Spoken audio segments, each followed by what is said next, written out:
রান্না করছি আর আমার বোনের কথা আজকে খুব মনে পড়ছে। সে এখানে বসেই রান্না করতো। ভুড়ি তার খুব পছন্দ ছিল। সে সুন্দর করে ভুড়ি রান্না করতো, অনেক ভালো লাগতো। তো আমরা যখন বাইরে থাকতাম ও আবার ফোন দিয়ে বলতো যে তাড়াতাড়ি চলে আসো, ভুড়ি রেখেছি, ভুড়ি খাওয়ার দাওয়াত রইলো।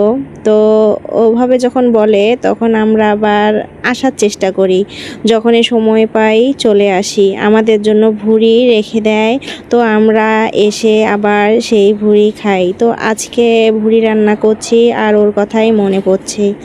এবার আর কেউ ফোন দিয়ে ডাকে না যে আসো ভুড়ি খেয়ে যাও। আমরা ঈদের যতদিন পর আসি না কেন আমাদের জন্য ভুড়ি রাখবেই, মানে সে খাবে না, একটু হলেও রেখে তারপর খাবে। তো আজকে খুবই মনে পড়ছে। আজকে আমি ভুড়ি রান্না করছি, ওর কথাই ভাবছি। এখানে বসে রান্না করতো, ওর পাশে আমরা বসে থাকতাম, কত গল্প করতাম, কত হাসাহাসি, কত কথা। তো আজকে এখানে কেউ বসেছিল না, আমি একা একাই রান্না করছি আর ওর কথাই ভাবছি। তো যাই হোক, আজকে ভুড়ি রান্না করব। ভুড়ি আমার খুব পছন্দের। আমার আম্মা ভুড়ি কেটে বেছে সুন্দর করে ফ্রিজে রেখেছিল। আমি সেটা বের করে আবার রেখেছিলাম অনেক আগে। বাটা মশলায় রান্না করছি, সব মশলা আমি আগে বেটে নিয়েছি। তো বাটা মশলা দিয়ে ভুড়ি রান্না করলে বেশ ভালো লাগে। তো একটু আমি গরম মশলার গুঁড়া উপরে ছিটিয়ে দিলাম, কারণ আমি গরম মশলা আজকে বাটিনি। আদা বেটেছি, রসুন বাটা ছিল আর জিরা বাটা ছিল না। আমি আবার পরে মনে হয়েছে যে জিরা বাটা নেই, তারপর আবার জিরা বেটে তারপর মশলার মধ্যে দিয়ে কষিয়ে নিয়েছি।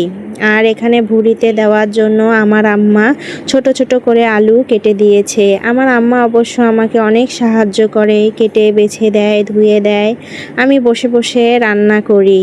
মাঝে মাঝে আবার আমি আমার আম্মাকে বলি থাক, আপনাকে কিছু করতে হবে না, আমি করে নিচ্ছি। কারণ বয়স হয়ে গেছে, সব সময় কাজ ভালো লাগে না। তো বললাম যে মাঝে মাঝে আমি নিজে থেকেই বলি যে কিছু করা লাগবে না, আমি নিজে থেকেই সব করে নেই। কিন্তু উনি বসে থাকতে চায় না, উনি বারবার এসে আমাকে জিজ্ঞাসা করে কি লাগবে, কি করব।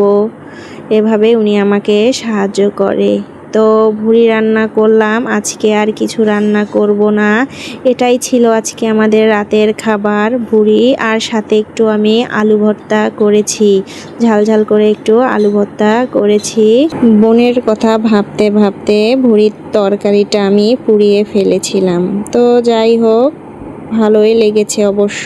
আজকে এ পর্যন্ত, সবাই ভালো থাকবেন, সুস্থ থাকবেন, আল্লাহ হাফেজ।